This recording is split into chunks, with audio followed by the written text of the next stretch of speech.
To order. Thank you, everyone, for joining us this morning for our August 4th regular meeting. And at this time, I would like to ask Supervisor De La Cruz to lead us in the Pledge of Allegiance. Thank you, Madam Chair. Ready? Salute. Aye. Pledge allegiance to the flag of the United States of America and to the republic for which it stands, one nation under God, indivisible, with liberty and justice for all.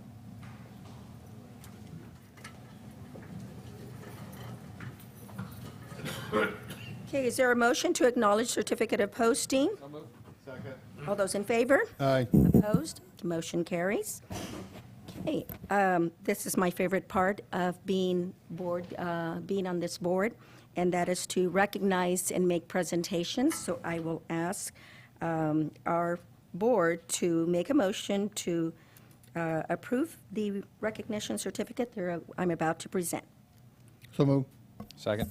All those in favor? Aye. Aye. Opposed? Motion carries. And if I could have Don Kelly, I know I saw him, he's here. There he is. Come on up, Don.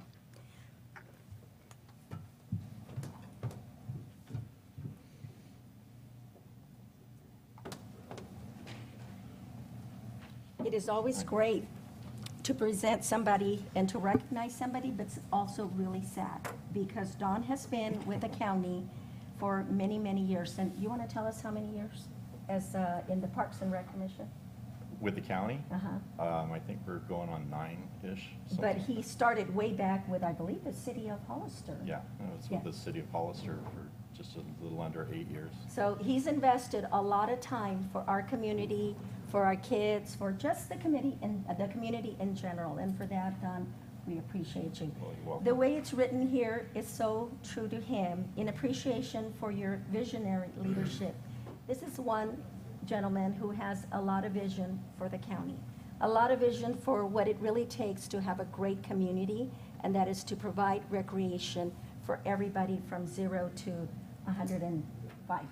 So anyway, because of him, we have our master plan for Parks and Recreation and his leadership, and I know that there are always others who help out to make that happen, but it takes leadership to make it happen quickly and with a vision. So Don, for that, I want to thank you. He represents my district, so I'm very proud to have had you on board, and I appreciate everything that you have done for San Benito County, and I hope that you don't go away completely. I know you have to leave for family reasons, but we want you to come back. You have a lot to offer, and we need you.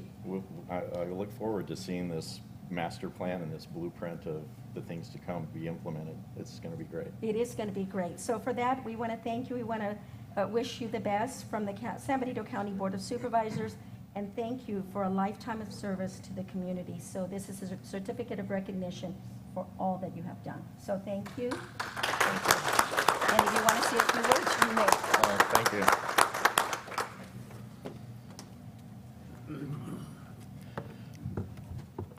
Wow.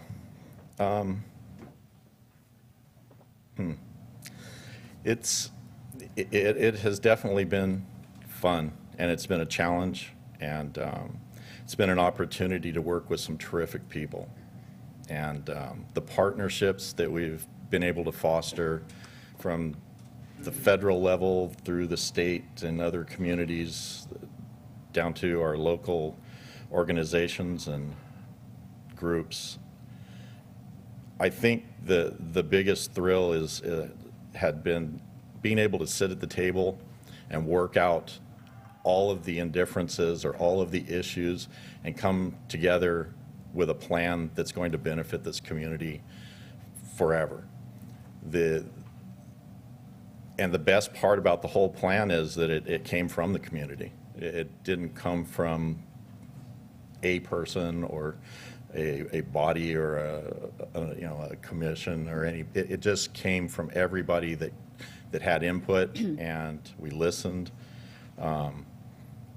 It's just been phenomenal what you can do when you include everybody. So I think out of all of the work and all of the meetings and the nights and the seminars, seeing the community come together and develop what we have in front of us now in the master plan and the plans for our regional park and River Trail Parkway, is exciting because that's absolutely 100% the input of this community, and it just shows how together and how strong we are. So thank you for allowing me the opportunity to be a part of it. I feel like I was a small part of it, and it's just been a great ride, and I really appreciate the time. Thank you very much, and thank you to the board for your support throughout the years. Thank you. Thank you, Don. We wish you the best.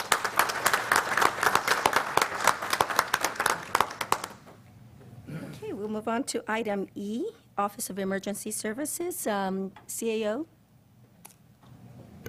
Yes, we have Kevin here, Kevin O'Neill. He's our OES manager. I'd like for him to come up to the podium and give a quick little presentation to your board. Well, good morning. Morning. Well, first I'd like to introduce Larry Smith, who's the Storm Ready Program Manager and Lead Meteorologist from the National Weather Service, who'd like to say a couple words about a project we've been working on together. So with that, I'll hand it over to him, and then I'll add a couple at the end.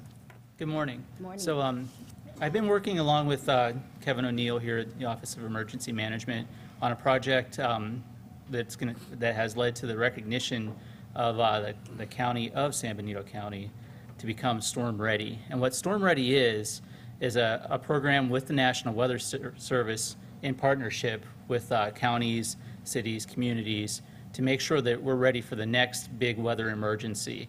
So we've gone through the process for the county over the past, about 3-4 months to get us recognized for this program.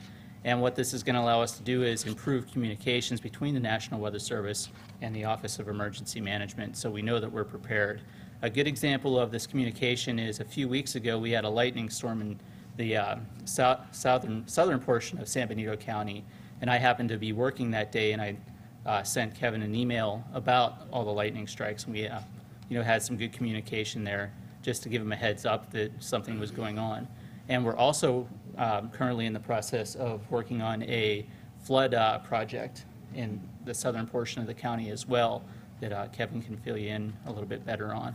But I have one line that I'd like to read to you guys about Storm Ready and the recognition. So what we'd like to say is, on behalf of the San Francisco Bay Area Storm Ready Advisory Board, I would like to congratulate you on San Benito County's Storm Ready recognition. This success is clearly a result of your vision, leadership, and hard work, and commitment to the people that you serve every day. The residents and your staff should take great pride and comfort in knowing you have achieved this status. So we'll present you with this cool certificate, Oh, very nice. Thank you. and even better, a sign that you can post in a public area that allows the citizens to know that your community is storm ready. Okay. That's what we've got for you. Thank you. Supervisor Vitello, you have a question? Yeah, I'm really happy that, we're taking this very seriously. We haven't had a whole lot of rain the last couple of years, but hopefully that's a change real soon. And being storm ready is everybody's responsibility. In the Office of Emergency Services, I'm happy that you're taking weather into account and being prepared. But why I got this moment, is there anything for heat waves or that sort of thing? Last year I had a constituent that was concerned about, excessive heat, and especially its effects on elderly people that may not have air conditioners in rural, in a county such as ours. Are we doing anything for heat as well? Yeah, well, I mean, this designation is not just for rain. I mean, it's everything ranging from heat to tornadoes to hurricanes. Not that we're worried about hurricanes here, but it's kind of all-encompassing. And, it's just kind of one small way to show the public that we are working towards a more prepared and resilient county, including for heat emergencies, that we can handle those types of emergencies better. And just for a little perspective, in our region of the state, there's 16 counties, and we're one of 7 that have this designation. Out of the entire state, of all the 58 counties, we're only one of 20. So, I mean, it's a big step for San Benito County to be ahead of the curve on this front. yeah, so I just want to thank Larry for working with me and putting up with all my emails and questions, and thank the board for allowing us to show you what we've been working on. Thank you. Thank you for your presentation, Larry and Kevin. We appreciate that, and thank you for the certificate. You can give it to the clerk of the board and make sure that it's posted in the right place. And again, thank you for your work. Thank you. Okay, we're under public comment. Anybody from the public that would like to address the board on items that are not on the agenda may do so at this time. Clerk of the board, do we have any We do, Madam cards? Chair. Marty Richmond. Okay, Marty?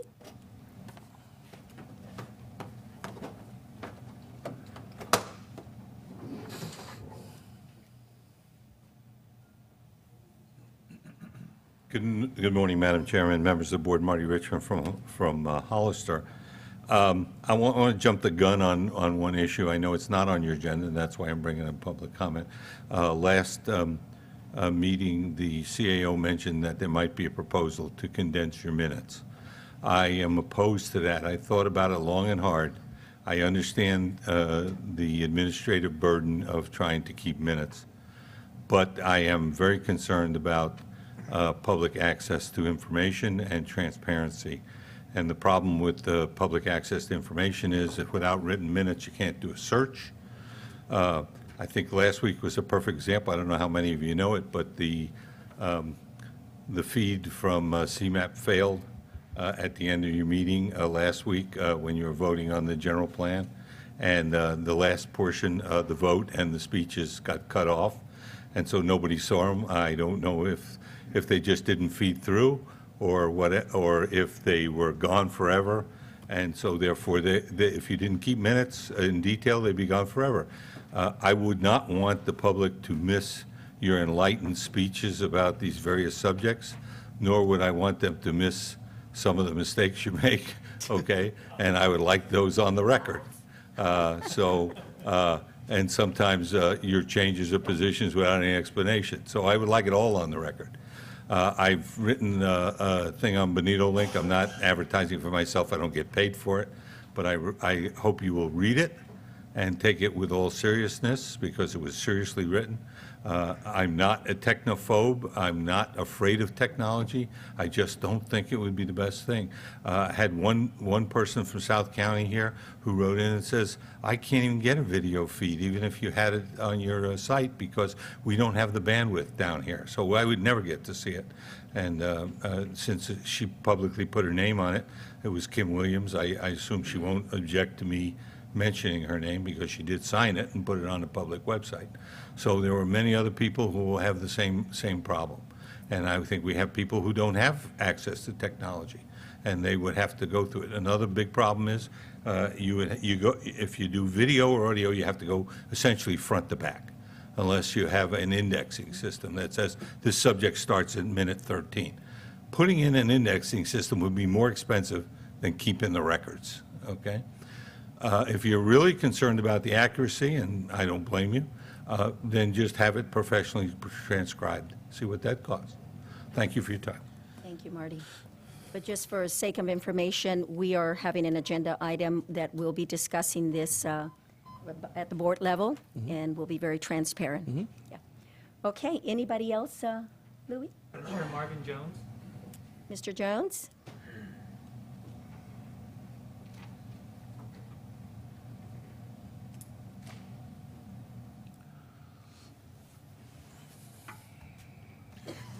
Thank you, Madam Chairman, board members, Marvin Jones from Hollister. Yeah, the weather services have been talking about the Western Pacific Ocean being rather warm, and the jet streams are lining up to where we may have a 100-year El Nino this coming winter.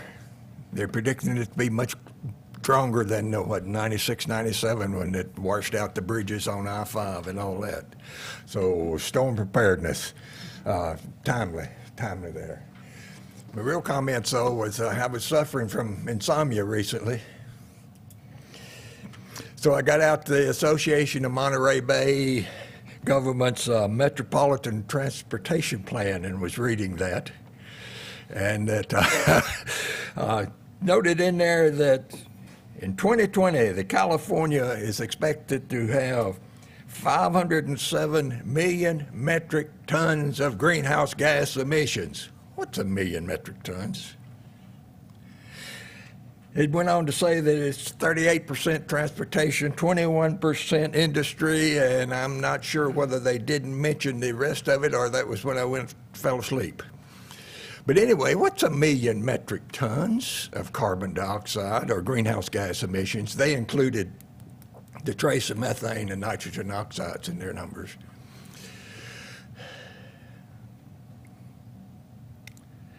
$100 million gallons of gasoline burned to carbon dioxide will produce just a little bit less than 1 million metric tons of carbon dioxide. 100 million gallons of, well, they like to say diesel fuel because trucks are bad. We can't have trucks on the road, so they said diesel fuel. But 100 million gallons of gasoline would be just short of 1 million metric tons of carbon dioxide. California's going to produce just over 500 million metric tons in 2020. So your general plan has got ways to reduce greenhouse gases. How much carbon dioxide's in the atmosphere? 400 parts per million by volume, 600 parts per million by weight. 400 parts per million, and that translates into, where's my number here?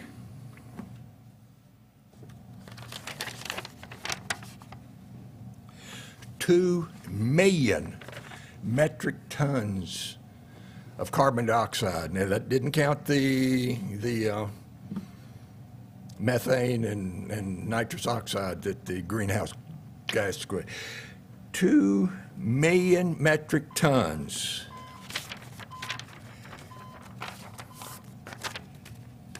And we're worried about ounces. Just, what are we doing to ourselves with AB 32 and SB 375? We're just killing this state. That's not much more than a pimple on Mother Nature's fanny. That's how important we are here. Thank you for your time. Thank you, Marvin. Any other cards? Okay. Anyone else from the public that would like to come up and address the board on items not on the agenda? Okay, we'll move on to department head announcements. CAO Espinosa. Thank you, Madam Chair. Yes, we do have one coming out of our Health and Human Services Department. We have Jim Riding Sword here to give you a department head announcement. Good morning. I'm pleased to introduce to the board this morning Cindy Larka. She is just started on Monday as the Deputy Director for Administration and Fiscal Services at the Health and Human Services Agency. Cindy comes to us with almost 15 years of experience in the field, all of it in Mariposa County. However, she is recognized across the state because before I offered her a position, I went and checked with a few of the people that I know that do these kinds of things as one of the top 5 people in the state, and she is in demand to work with state committees and things like that. So we feel very fortunate that she has come to us. She's going to add a great deal of strength and stability to what we do in terms of administration and fiscal services. So I'd like to welcome Cindy and ask her to say a couple of words. Good morning. Thank you. The welcome has been very wonderful and warm, and the climate is suitable, coming from Mariposa, where it can get over 102 on an average day. I look forward to working with the county and Health and Human Services and lending my expertise where it's needed. Thank you. Well, we want to offer you another welcome to the San Benito County family and hope you have a great, tenure with us, and hope it's successful. And I know that we need you here, so thank you. Thank you.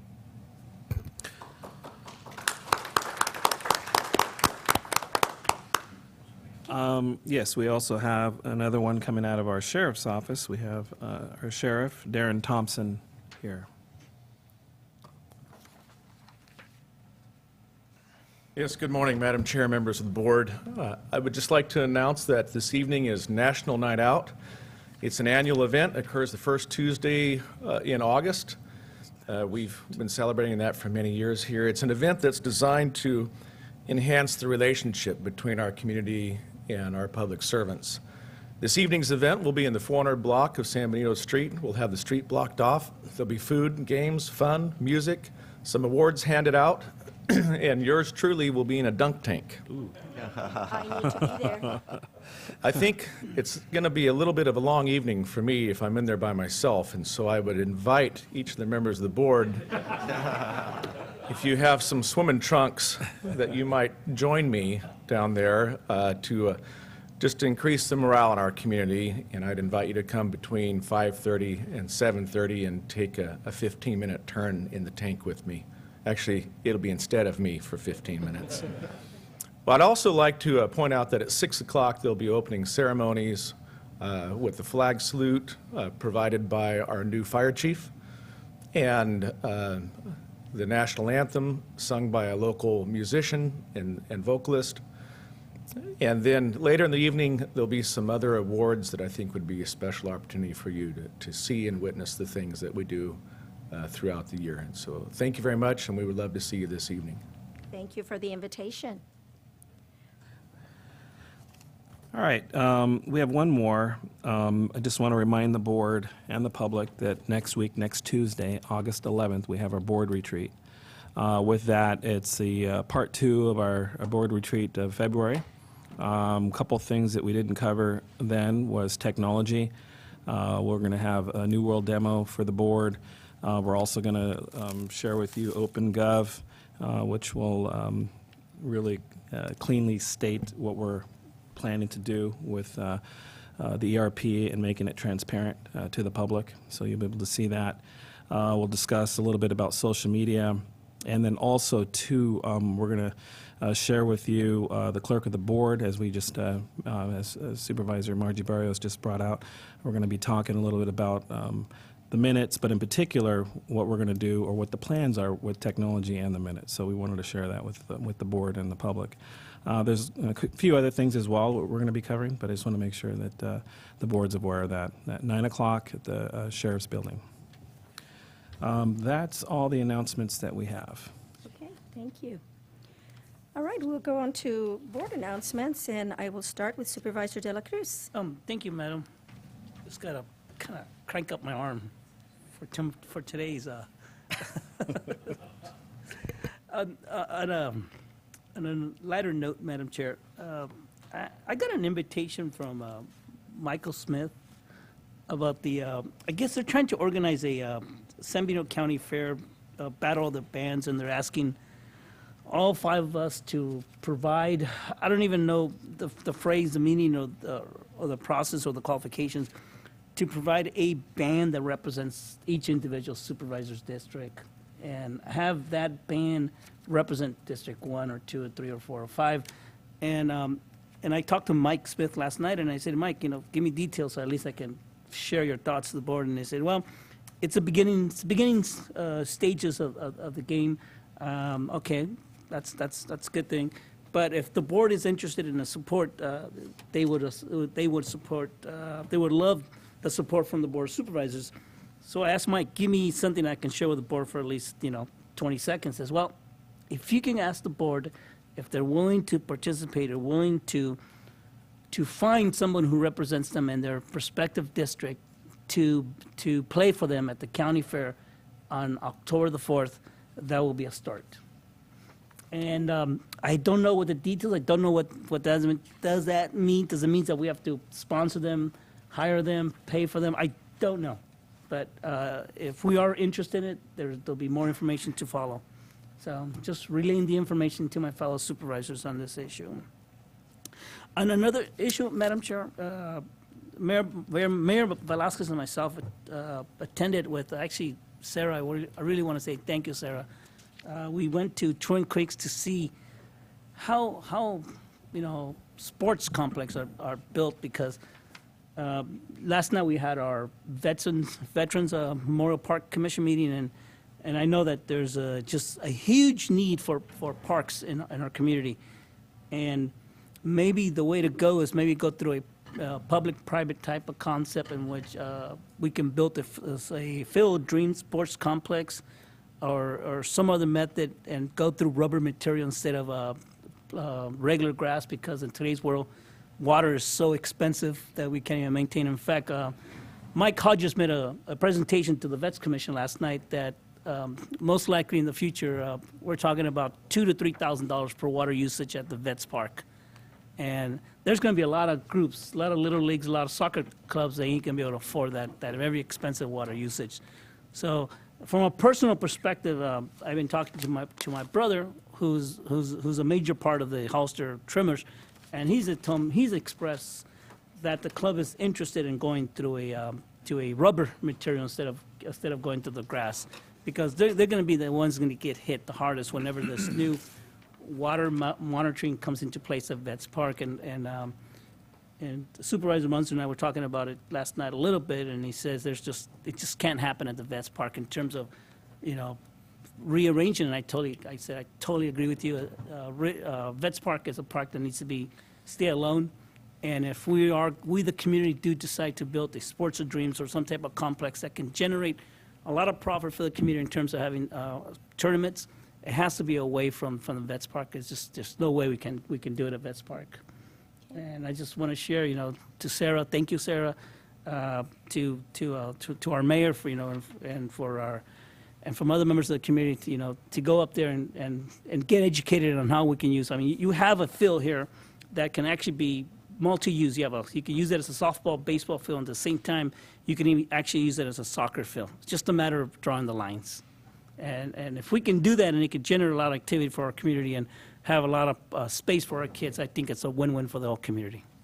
Thank you, Madam Chair. Thank you, Supervisor De La Cruz. Supervisor Rivas? No announcements, Madam Chair. Okay, Supervisor Munzer.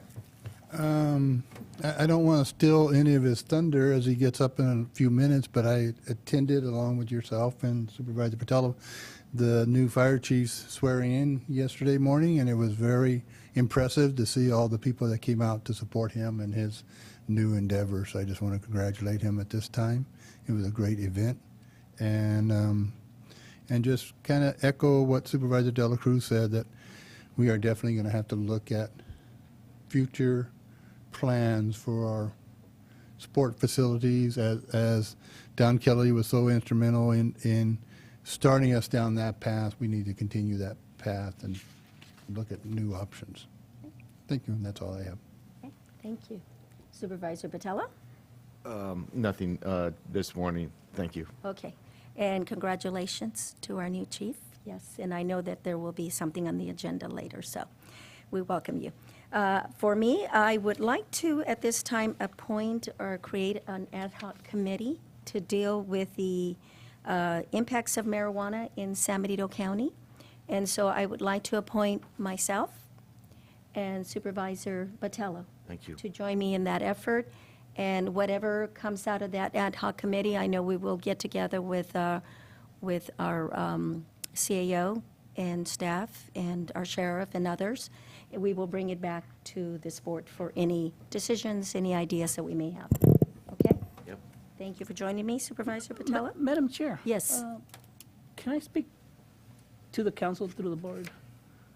Matt, my understanding is it's all illegal even to have a marijuana farm for medical needs, right? No, it's not illegal. You can operate as a collective or a cooperative under the Compassionate Medical Marijuana Act, use it, sell, and grow a limited amount of plants. Okay. Okay, we'll have further discussions regarding this in the future. So, okay. And the second thing is that I have been asked by a constituent who is building a big egg processing facility in the county for deferred impact fees. I know that we have talked about that in the past, when there's industry that comes in that provides a lot of jobs, a lot of, revenue for the county, that to have further discussion on that. So I'd like to agendize that. I did put in a call to Byron to just kind of see what other counties are doing. So I would like to be able to do that. And so if you could agendize that, we will bring it back. If not, the next board meeting, the first meeting in September. But I'll see what kind of information I can get to see how soon we can put it on there, okay? And the last thing is that I have met with Jim Riding Sword. I want to thank you for everything that you do for the homeless planning, the homeless committee, and the planning that is moving forward to address the issue of homelessness in San Benito County. And I know that you did a presentation at the last meeting, but what I'd like to do, and I asked him if he could do this for us, is that at every meeting, or at least once a month, is to give us an update of what has happened at the Homeless Planning Committee. And this way, the board is up to speed on everything that is discussed, and just a little overview of what we may be talking about and what we may be planning. So, Jim, I hope that you can do that for us. And no, not right now. In the future, once perhaps starting with next meeting. Okay, and then I think it would give everybody, the community and this board, an opportunity to be a part of this huge planning effort that the community is moving forward on.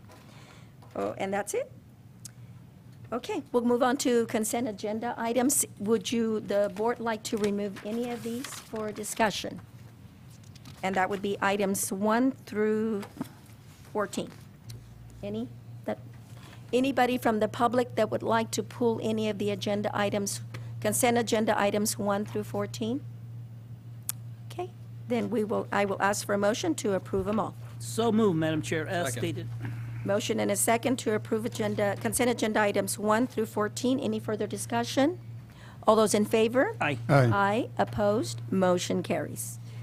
Okay, regular agenda, our CAO, item number 15. Thank you, Madam Chair. Yes, we're on our regular agenda this morning. This is coming out of admin. I'd like to invite our new chief, Martin Del Campo from our Hollister Fire Department that we're in contract with. Introduce him, have him say a few words to your board and the public, as well as give us a small update with regards, he's fairly new, so give us an update of where we're at with the fire department, and then him introduce Bridget after. Morning, Madam Supervisor and Board. I'm Bob Martin Del Campo. I'm honored to serve your community. I see a lot of familiar faces. I feel comfortable here. Supervisor Botello, former fire engineer. I've worked with Captain Bryce Munzer. As a matter of fact, he came and visited me when I was in Watsonville. Heartfelt. Robert Rivas was a firefighter for me years ago, and for about 6 months, was it? Yeah, and it was good working alongside of him. City manager was a firefighter for me also as a reservist, and wow, it's great to serve for him now and seeing in the opposite seats. Yeah, payback. Here it comes. Here it comes. I'm back with Chief Alvarez. Me and him were in the Marine Corps together, and Chief Geringer, who just retired again yesterday. He likes retiring, so this is his third time. 36 years of service, that young man there, and we appreciate it. We do appreciate it. As far as the fire report, as you know, we're suffering significant issues with the drought. The state of California has over 30 fires going on right now, significant fires. We're not that badly impacted. However, we've had, I want to say, 3 or 4 wildfires within the last 30, 40 days. The city of San Juan Bautista experienced 2 of them, the Betabel fire and fire right off of 156, San Juan Hollister Road. During those fires, the city experienced and enjoyed the coverage of several engines, several agencies providing service. And in the interim, as that fire was being battled, there was medical aids that we were able to provide that portion of the county. So continuity of service is important. Just because we have a fire doesn't mean that everything else stops. So when the fires were being combated, we had a continuity of service from other engines within our own agency to provide service. And that's the level of service that we're going to give you, and that's what we continue to strive for. Tonight, like the sheriff was talking about, as far as the National Nights Out, Your fire department is going to provide a booth with information, and we're going to do an aggressive push for recruitment for reserve firefighters. So we're going to have applications out there. We're going to have job flyers, and we're going to have a trifold documentation on what it takes to become a firefighter for your community. And that's an aggressive push that we're going to, a campaign that we're going to push from here on in until we get our allotted 50 firefighters. At this time, I'm going to go ahead and bring up Fire Recovery USA, Bridget Bigby, and she's going to give you a brief overview. Thank you. Thank you. Hello, Madam Chair. Hello. Members of the board. Thank you so much for, quite a little louder than I anticipated. Well, you know what? Are you sure the mic is on? No, it's definitely on. It's Oh, it is definitely on. definitely on. Okay. Weren't coming out. Oh, really okay, loud. I can get closer. I know I'm loud, so Maybe, no, just lift it up perhaps. Right there. I'm a little too tall. You got me? You got me? Perfect. Well, thank you so much for taking the time. Thank you, Chief Geringer, and of course, new Chief Del Campo. Kind of fun to meet him, for taking the time to let me come out and speak with you. As the Chief mentioned, yes, my name is Bridget Bugby, and I'm actually representing today Fire Recovery USA. My company, we have about 700 different departments nationwide, and I have a list here which I can provide to you after of the 98 departments that we have in California today. What we do is we provide cost recovery services. If you're familiar with the term, that means that we assist departments in recovering some of their costs on the calls that they respond to, right? As if you're familiar, about 80% of their calls are medical calls, but what we're kind of talking today is that 20%, right? Those motor vehicle calls, right? The hazmat, special rescue fires that can be covered and actually billed by insurance, and that monies can come back to the department, or in this case, well, it's going to be the department. I know that we've kind of touched upon it. I know it's been mentioned a little bit about what that means, but I think for your terms and for the sake, I don't want to drag this meeting on, the cost recovery, what it will provide some of that recovery to come back so that the department can stay open and keep responding in a rapid manner that it does today.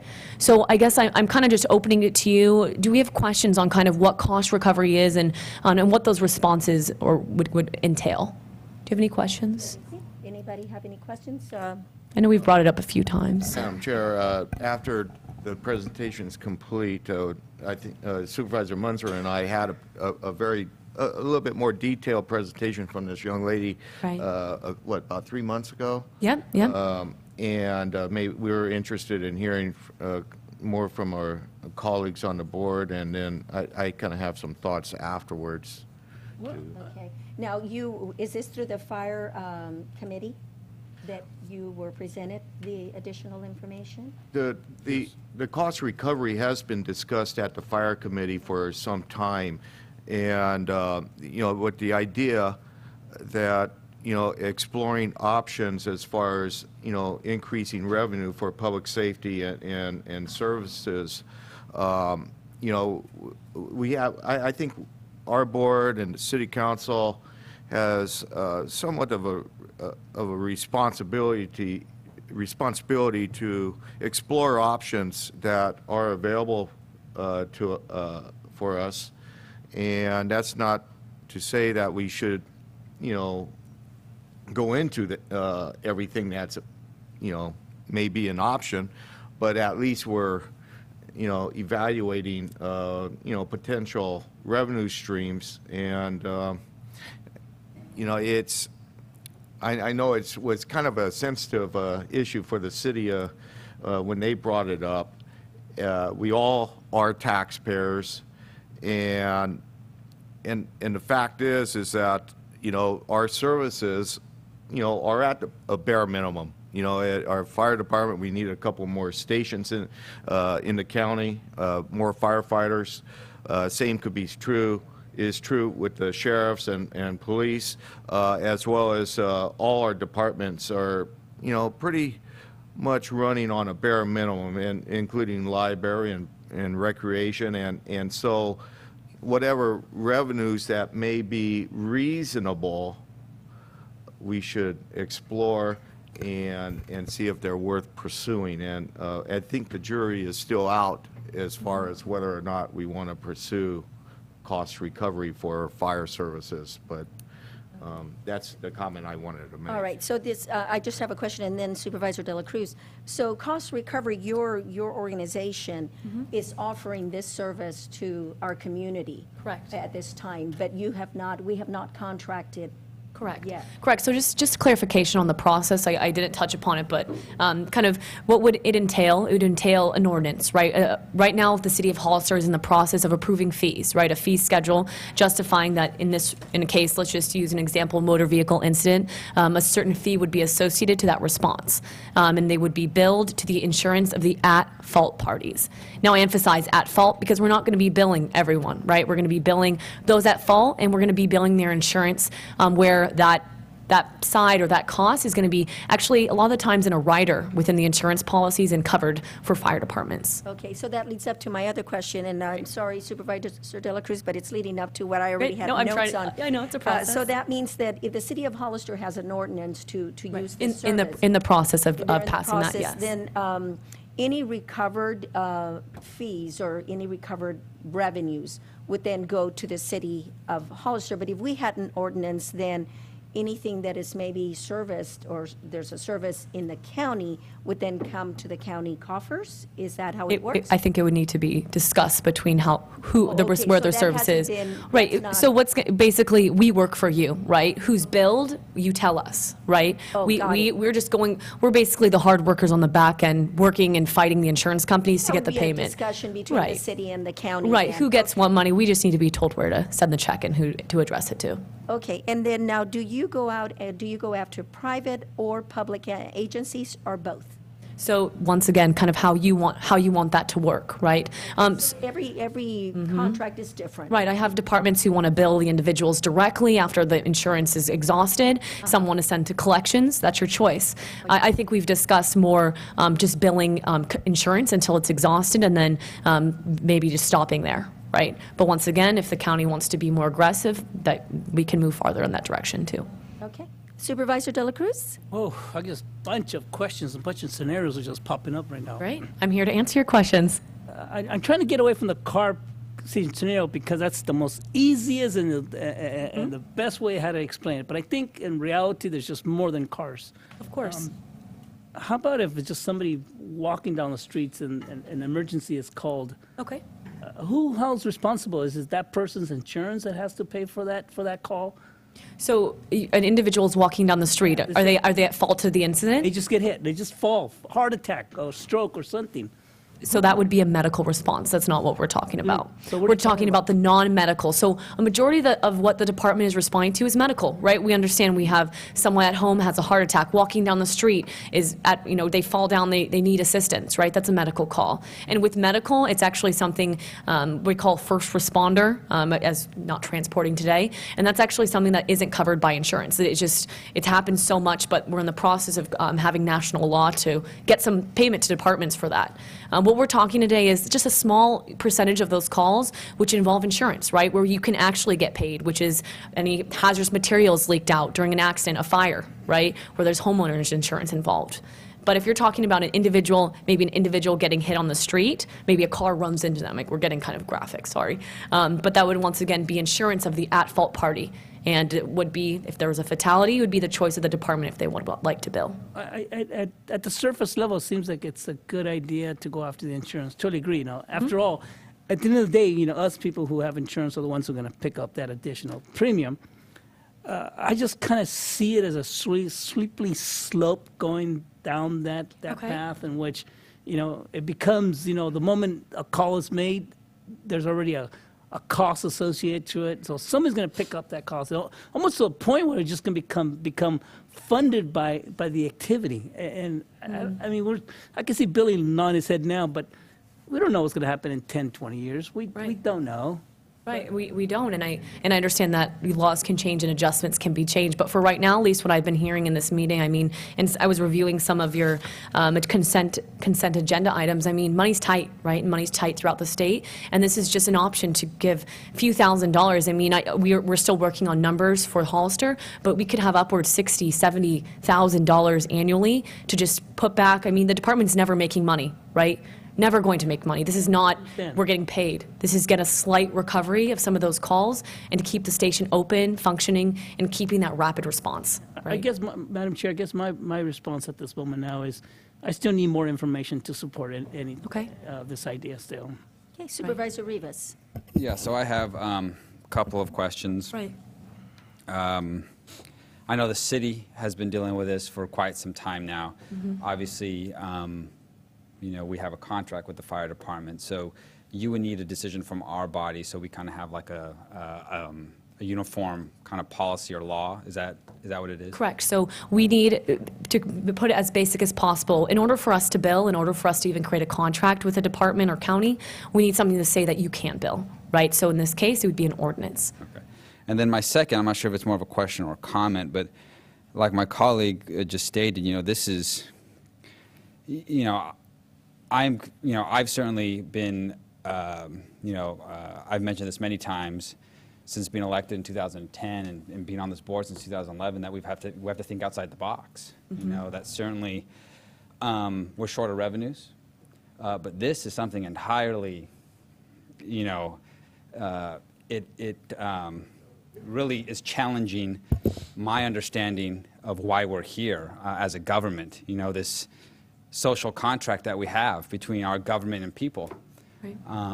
And this kind of throws this concept, it's very difficult for me to wrap my head around it because we're here as a government and there's this expectation when it comes to public safety in particular, that we are here to provide these services to our citizens who pay taxes, our taxpayers.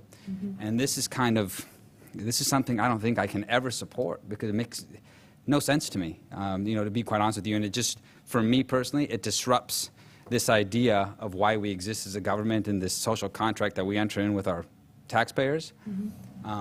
So, I understand that we need money, but that's why we're elected to do what we can to attract new businesses here, to make this community, thrive once again as we move forward. But I just don't think this is the way to do it. So, thank you, Madam Chair.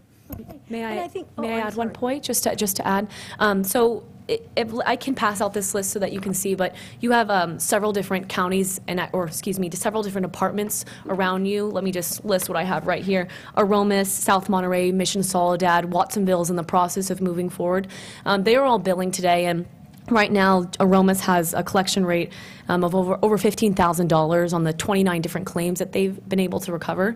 And the reason I bring this up is that of my list, I have 89 departments here, but I'm not the only entity billing in this state. So throughout the state, there's so many different departments billing today, and their billing, it's not necessarily to hurt the individuals in the community. That's not the focus. It's to recover on insurance of maybe those coming from out of town, right? For them to not even they don't even notice the bill on their insurance. It's just to get that small recovery back to keep that department and that response going.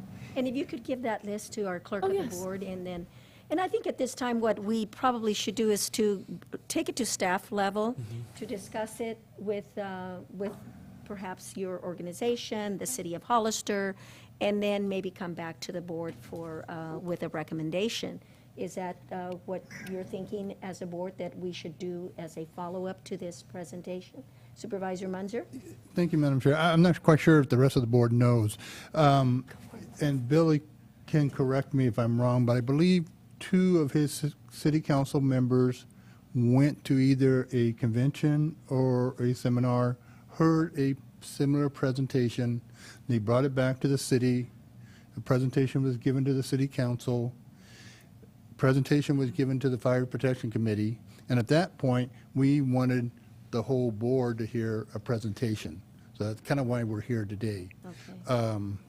There has been some pushback on this when it was presented in open council and from the citizens, but we still thought it was important that this whole board at least hear a presentation. Okay. With, And you so know- are you thinking that there should be a follow-up to this presentation more in depth or have staff discuss? No, I think it'd be a great idea. I just want to make sure that the whole board was aware of what's how out we there. got here Okay. today. Very And no, definitely a continual discussion with staff between the city of Hollister. I believe you are either going to or have made a presentation to the city of San Juan. Yes, well, we did the county, correct? We did the different, was it the fire board, who was it? Yeah. You did the fire, are you Fire doing a? committee, I went to the fire committee Yes, meeting, and yeah. did you, are you going to do a presentation for the city of San Juan? We have not discussed that Oh, right okay, now. all right. Yeah. So anyway, I think all agencies need to be on board. Okay. If we go down this road, all three agencies need to be on board. And so we're just wanted the presentation done here, and so I think it's an excellent idea to have staff continue the discussion. Okay, well, very good. And Billy, you had something to Yeah, I say? just wanted to mention that Supervisor Rivas's comments are not necessarily unspoken. We had the same comments from a couple of our council members as well. I think one of the things that we should also look at as we move forward is that the ordinances can be standalone. So the city of Hollister, if the city of Hollister decides to adopt an ordinance and we can begin charging, it doesn't necessarily mean that the county of San Benito has to adopt the same thing. It could be the same thing in reverse, too. It could be that the city of Hollister doesn't charge, and San Benito County may want to incorporate this. One of the things that we talked about doing, though, as far as the funding or the revenues that were generated here, I think one of the things that made the most sense for us is that we earmarked those funds for new equipment. And the new equipment that we would be purchasing is to serve everybody in the community. Again, it's not necessarily to pay for staffing. It's not necessarily to increase the number of people we have that are responding to calls, but we do suffer in the way of not being able to keep up on our equipment. Some of it is getting older, and we thought that the fire committee was a great place to have a group with all the members of at least the contract as it sits right now, the ability to make recommendations as to where this money would be spent and on what equipment this money could be spent on. So it was kind of a cooperative arrangement. That's what we were talking about. Again, I think Bridget mentioned that, it's not in the grand scheme of things, it is not a whole lot of money. But when you're looking for ways to buy hose or nozzles or any of that type of equipment,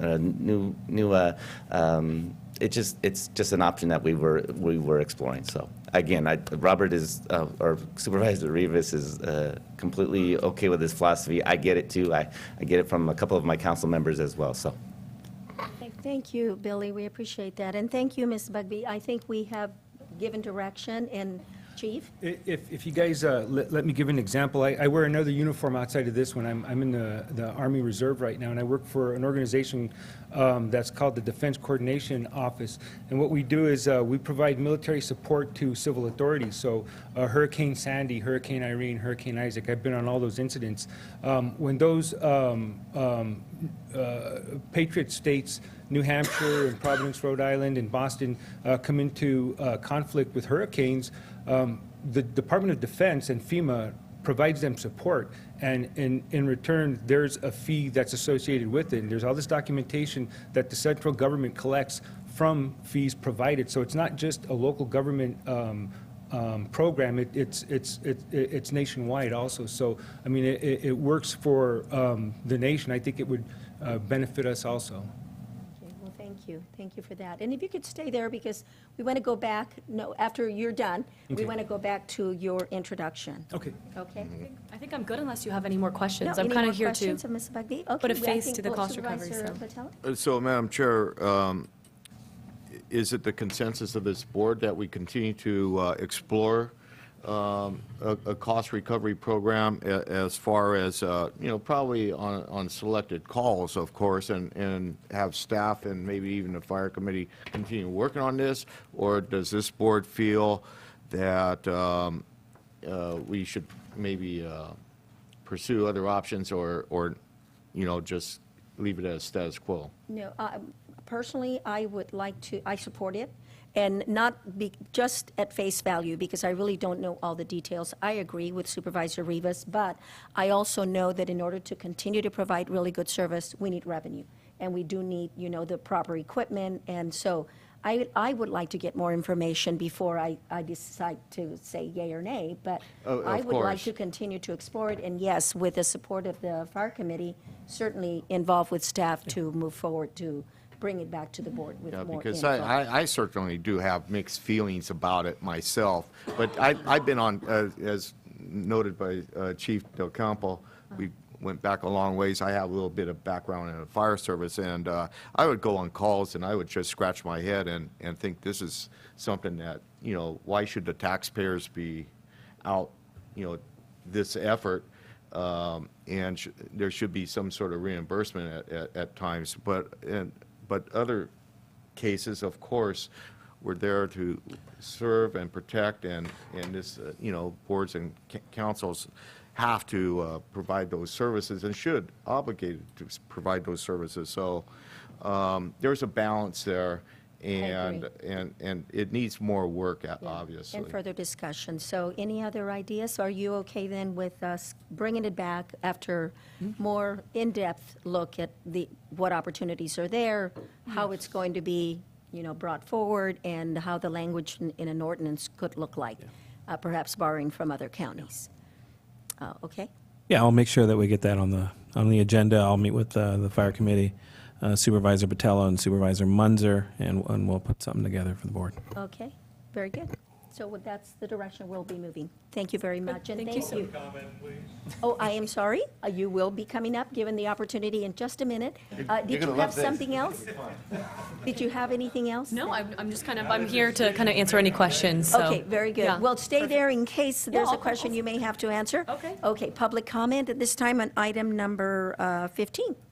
And do you have other speaker cards, Louis?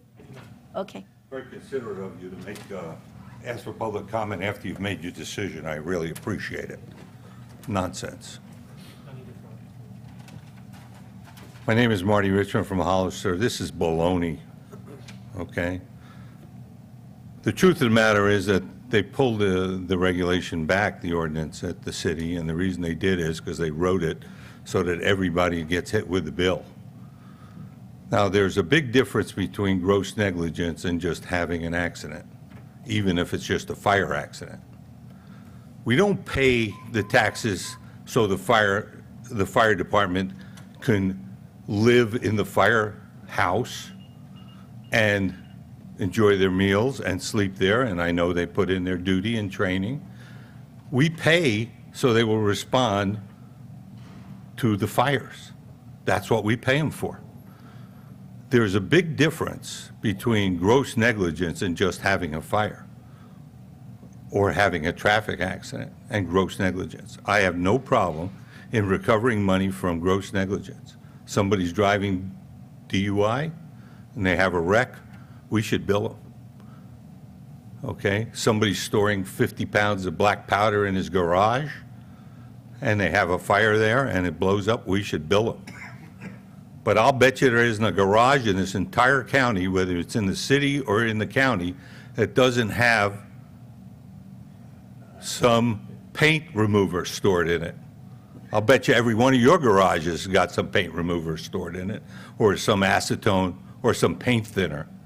And if you're going to start billing people every time they have a fire, you're going to wind up billing everybody. I can just see some guy who go into the Pinnacles, one of our, please come visit San Benito County. He runs off the road by accident. Maybe he wasn't paying attention, but it's not gross negligence. But he runs off the road. Not only that, he gets a bill. And this business of, the insurance companies will just pay for it, they don't care. Who invented that? I called my insurance company, one of the biggest in the United States and one of the best in the United States, according to Consumers Report, USAA, and they don't pay it. They don't pay it, period. And if I want them to pay it, yes, I would have to buy another rider, and I'd have to pay more for my thing. And they're not the bottom dweller. I noticed the cost recovery came up here, and they're allowed to make their presentation, but they didn't even mention how much of a cut they get. You think they do it for free? You have a way to get your costs back. You can sue people. People do it all the time. Someone's at fault, they cost you a lot of money, you could sue them. This county gets sued all the time by everybody. I know it because you're always having closed sessions about being sued. Okay? So you can sue people, and when you sue a person, you have to go into court and show they're responsible. You can't just send them a bill. What happens here is the money starts driving the program, and I'm going to give you an example, and I'm going to ask you to talk to your county council. when you get a chance, and ask him about the cases, what happened with CAL FIRE when they started trying to collect money from people who weren't at fault. But CAL FIRE saw those dollar signs, and the judge fined them millions and millions and millions of dollars for these irresponsible charges. Thank you for your time. Thank you, Marty. We have another public comment. Mr. Jones?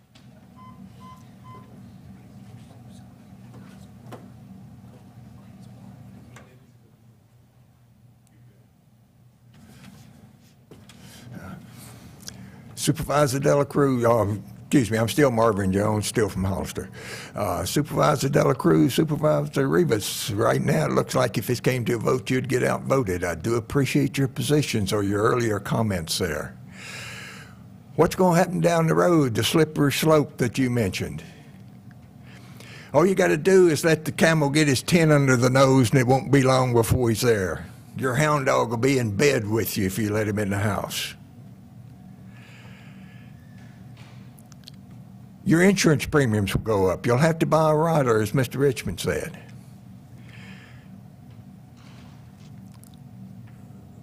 People might quit calling for aid. They just go ahead and die so they won't get a bill from San Benito County for cost recovery for things they're paying taxes for. Bad, bad, bad. If you can't manage the money that you have, you're doing a poor job. If you really want my opinion, I'll tell you outside. Thank you for your time. Thank you, Mr. Jones.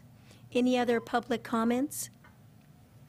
With all due respect to the speakers, I apologize that I didn't ask for public comment before we decided that we would continue this item, but after the public comments, I just want to reiterate that I would still like to have staff explore this and give us all the information. I think everybody has very valid concerns, and we need to discuss them further, because I know that there will be other opinions and other things that may come up.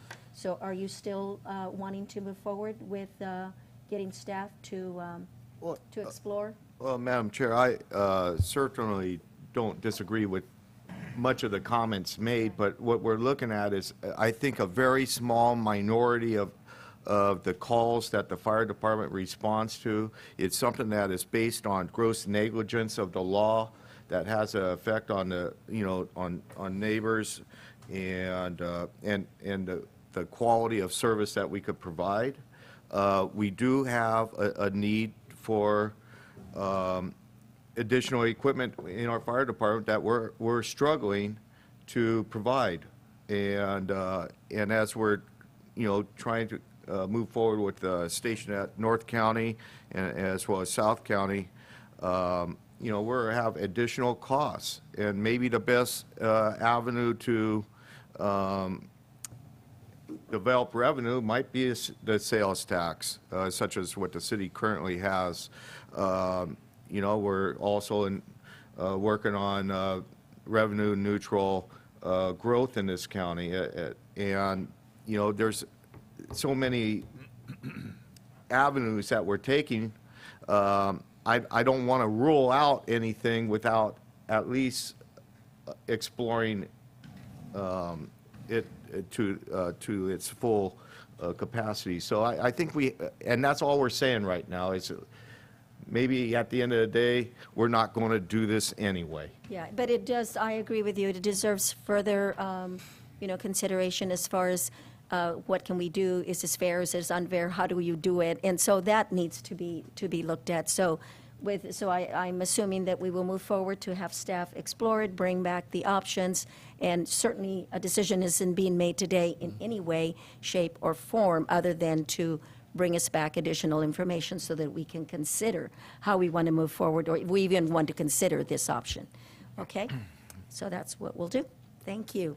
And Chief, if you could come up, I feel like we should have done this separate from this presentation, because it is Welcome to politics. certainly worthy of your recognition that you're joining, the city, the county, and I want to personally tell you, I listened to something on KGO yesterday on the fires, and you were talking about that and making reference. 4,000 plus fires have broken out in the state of California, double what was last year. And I know the efforts are great. I know we're facing a drought. Water has not been an issue, but it could be in the future. So with your leadership, I know that you will look out for what we can do in the event that we do have emergencies as other counties are having right now. And I want to say also that I appreciate your department and other departments like you, because you come together like no other that I have ever seen. And when there's an emergency, you get all these other departments from other counties, other cities, from the state, from the federal. And that's what it takes to serve community and to serve the people of our city, county, state. So thank you and welcome, and I really appreciate that you're here. Thank you, Madam. We're going to go around, and Supervisor Patella? Yes, yesterday the swearing-in ceremony was fantastic. It was you're off to a great start. I think you have a very successful career in Hollister and the county, and serving us very well. And I look forward to working with you for a long time. I also want to thank Chief Geringer. I think you did an outstanding job the last few months, and we did have a couple of fires in San Juan Bautista, and you did a great job handling them, as well as your entire department. And I think there's a level of gratitude that I want to express to you, too, for filling in the intern and doing a wonderful job. Thank you very much, Chief. Okay. Okay. Supervisor Rivas? Yeah, so this is certainly an exciting time for San Benito County. You know, and as the chief mentioned, when I was a volunteer firefighter and I had the chance to be a temporary full-time firefighter, I had the pleasure, a very a memorable time for me, of working as the firefighter for, at the time, our captain here, and he certainly was, you know, extremely encouraging. He's thoughtful. And as a community, when I found out that he was going to be our chief, I was elated, extremely excited for not only the department, but for our county, especially this contract that we have with the city. I think that the fire department is in capable hands now, and not that it wasn't, obviously, Mr. Geringer, our savior at times. But certainly I wish you the best, and as a board, we're here to support you. And I know that, you know, that you're going to work extremely hard, and that, you know, you're going to give it your all. So thank you so much, and, you know, I wish you the best. Okay. Thank you. Supervisor De La Cruz. Yeah, Madam Chair, I guess whenever you have more county supervisors than city council members at a function in town in Hollister, that's got to mean a lot. That means we, the county, are behind you 100%. And unfortunately, I couldn't be there because of prior commitment, but I wish I was there. I wish I would have been there.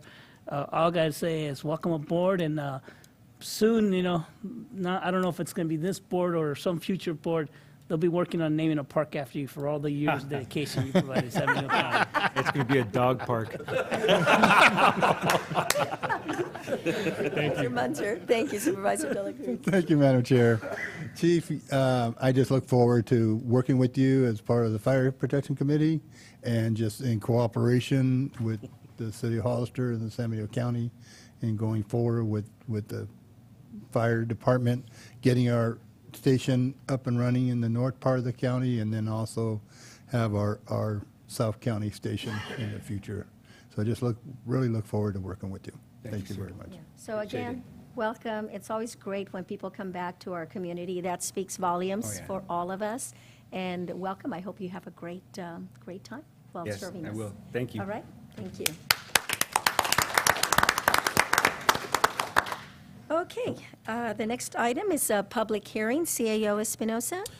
Thank you, Madam Chair. Yes, this item is number 16 on our agenda. We have Joel Hordle out of our Public Works Department here to introduce the public hearing regarding the county service areas that we have listed below, which are quite a few.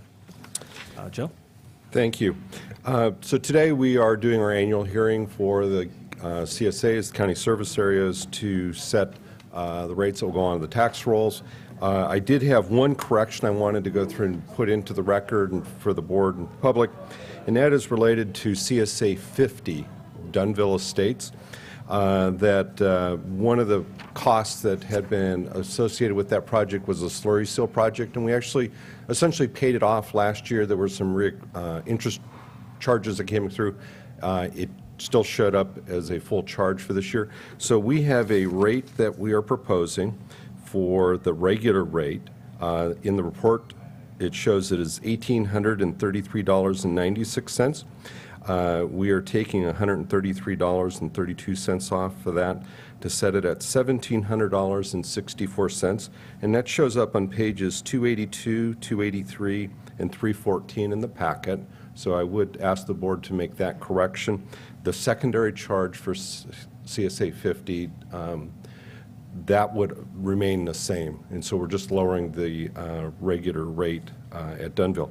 On all the other CSAs, we are asking the board to open the public hearing, take public testimony, and then conclude with closing the public hearing and adopting those rates. As you see in the budgets, there are projects we are proposing this year to do some slurry seal in some of the projects, some road maintenance, some enhanced services. And then the last thing I'll note is that we are in the recruitment phase right now for the CSA coordinator position. So in the budget process, we went through and augmented that to take it to a full-time. So we have applications that are in. They've been to HR, so we're getting ready to schedule interviews right now on that. And that'll allow us to actually have two people working in the CSAs to improve the level of services. They'll split them so that we have redundancy, so we don't run into the problem we did when Lynette left us, that we kind of were stuck trying to deliver services with no one available. So we're trying to really step up what we're able to do for our CSAs. So with that, I will ask the public hearing to be opened. Okay. You have a comment before we open the public hearing? I don't know, Joe, I don't know if it was a noise in the lobby. Go back over how you're handling the Staff. coordinator position. Yeah. So in the past, we had a part-time position, Lynette's position. So through the budget process, we went through and rolled that to a full-time position, or pretty close to that. We're sharing costs, though, between the other parts of the RMA. And so with that, we're able to take two equivalent positions and blend the duties so that those two people will cover all of the CSAs, so they'll each get half.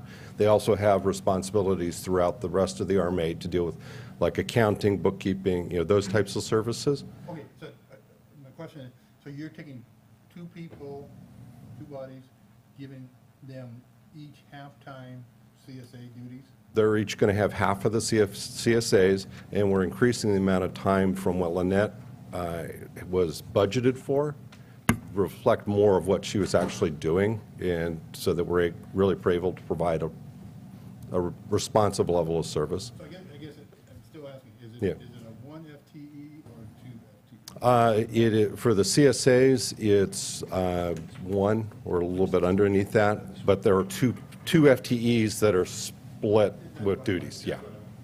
And Sorry for that That confusion. makes sense, because if in the absence of one, you have the other that knows Right. how to We're trying to conduct build all the- redundancy. Yeah. Okay, at this time then, I'm going to go ahead and open the public hearing. And our public hearing is now open to discuss the CSAs, areas, and all the numbers that are on the agenda. So do you have any speaker cards? Sure, yes, Marty Richmond. Okay, Marty?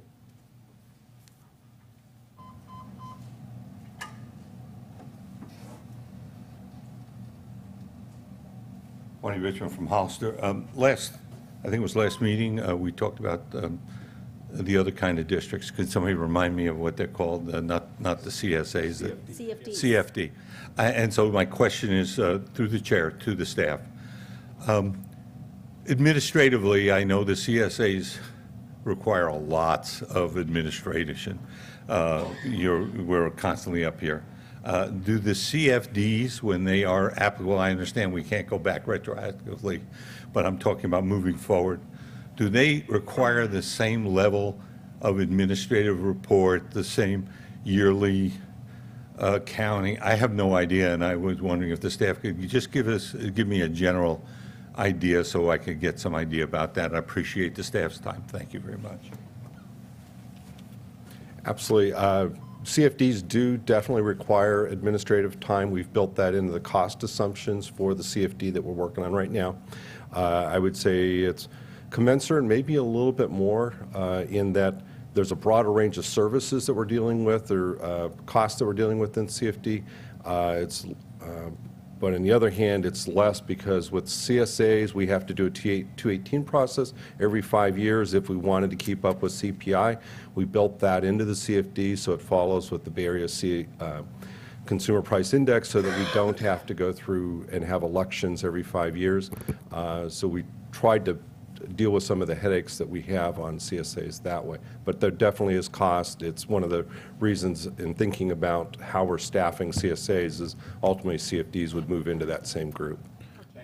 The biggest difference, though, if I may just elaborate just a little bit, the CSAs are actually a subset of the county, whereas a CFD is actually an independent entity. And it has its own directors that make the decisions about the taxes and the amount, or the fees and the amount of the fees. The board retains some oversight in usually the beginning at the creation of them, but once the CFD has been created, the board and the staff at the administrative levels involvement is actually reduced. What Joe is talking about is the public works staffing. The roads in the CFD still have to be maintained. The storm drains still have to be cleaned and drained. The lights still have to be maintained, and that's typically done by county staff. But who pays for that and the amount of fees that are necessary to be generated, that's decisions are done by the CFD, not by the board and not through a Prop 218 process. So at the administrative level, at the board level, CFDs are preferable because the control and the decision-making is in the CFD hands, not in the board or staff's hand. Yeah. Okay, thank you. Barbara, did you have a comment regarding this? Okay. Any other public comments regarding this item? Okay, there being none, I will close the public hearing and bring it back for a decision. I would like the motion to include the change that was specified, though, at the presentation, at the beginning of the presentation, that the CSA 50 fee is reduced from to the $1,764. Okay. And there are a couple minor changes that I noticed too, Barbara, that can be included in the recommended changes. Okay. They called one of the streets Clearwater, which is minor, but we don't have Clearwater, we have Clearview, and based on where this is, it would be Clearview. Okay. Okay, so that would be on page 255 of that item. And then on page 259, let me go back to that. On page 253 of the item, there's, it talks about this area being, which is Holiday Estates, being west of Sunny Slope, but it's actually of Sunny Slope Lane. It's actually east of Sunny Slope Lane. And then it talks about it being east of Fairview instead of west of Fairview. So those two have to be changed on page 253. Okay. Okay? Yes. So if there's a motion, then we can just make the motion to make sure that it includes recommended changes. I guess I'll make a motion, move things along, to approve the CSA's Resolution 2015-63 imposing property-related fees to all the CSAs, along with the staff recommended changes and the changes noted by the chair, and schedule, let's see here, I guess confirming the fee special tax report, the fee tax schedule and fee tax providing the levy for fiscal year 2015 and 16, property-related fees and special taxes, making certain with related findings. Okay, I second that motion. Thank you. Okay, there's a motion and a second. Any further discussion? All those in favor? Aye. Opposed? Motion carries. Okay, before we go into closed session, what we'll do is we'll have County Council go ahead and introduce the items in closed session, and I will ask for public comment. And then what we'll do is we'll take a short break before we go into closed session, and then we'll be back out to report. Council? Thank you, Madam Chair. The Board of Supervisors will now adjourn in a closed session to discuss agenda items number 17 through 22 on today's agenda. Agenda item number 17 is to confer with legal counsel regarding existing litigation pursuant to subdivisions A and D1 of section 54956.9 of the Government Code.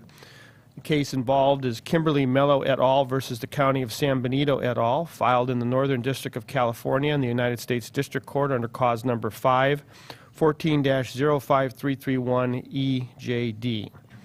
Agenda item number 18 is to meet and confer with the county's labor negotiators.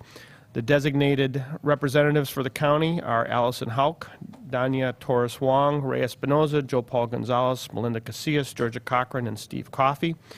The organizations to be discussed are the Institutions Associations, Law Enforcement Management Employees Group, SEIU Local 521, the General Unit Employees, Deputy Sheriff's Association, and SEIU United Long-Term Care Workers Local 6434. The authority to meet can be found in California Government Code Section 54957.6.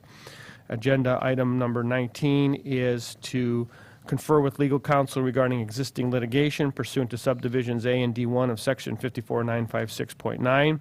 The name of the case involved is Award Homes, Inc. versus San Benito County, City of Hollister et al., filed in the Superior Court of California, County of San Benito, under cause number CU 15-00099. Agenda item number 20 is to meet and confer with legal counsel regarding anticipated litigation, the initiation of litigation pursuant to subdivision D4 of Section 54956.9 in 2 cases. Agenda item number 21 is to meet and confer with the county's real property negotiators regarding property located at APN 050-110-030 and 050-1110-031, located in Hollister, California. The agency negotiators are Alan Yamamoto, Behavioral Health Services Director, Joe Horwittle, Interim Public Works Director, Ray Espinoza, CAO, Joe Paul Gonzalez, the Clerk Recorder Auditor, Maria Sanchez, Behavioral Health Case Management Services / Administrative Services Specialist 2, Matthew Granger, County Counsel, Barbara Thompson, Assistant County Counsel, Shirley Murphy, Deputy County Counsel. The negotiating parties are Sonny Flores, the Executive Director of Community Services Development Corporation. Under negotiation is the price and terms of payment for property. The authority to meet here can be found in California Government Code Section 54956.8. And finally, agenda item number 22 is to meet and confer with real property negotiators regarding property located at 1135 San Felipe Road. The parcel number is APN 051-110-034, located in Hollister, California. The agency negotiators, again, are Alan Yamamoto, Behavioral Health Service Director, Joe Horwittle, Interim Public Works Director, Ray Espinoza, CAO, Joe Paul Gonzalez, Clerk Recorder Auditor, Maria Sanchez, Behavioral Health Case Management Services / Administrative Services Specialist 2, Matthew Granger, County Counsel, Barbara Thompson, Assistant County Counsel, and Shirley Murphy, Deputy County Counsel. The negotiating party is George L. Renz. Under negotiation and discussion for today are the price and terms of payment. The authority to meet can be found in California Government Code Section 54956.8. Thank you, Counsel. Anybody from the public that would like to comment on these closed session items before we go into closed session? Okay, there being none, we're going to take a short break and resume closed session in the room. Thank you. Yes, sir.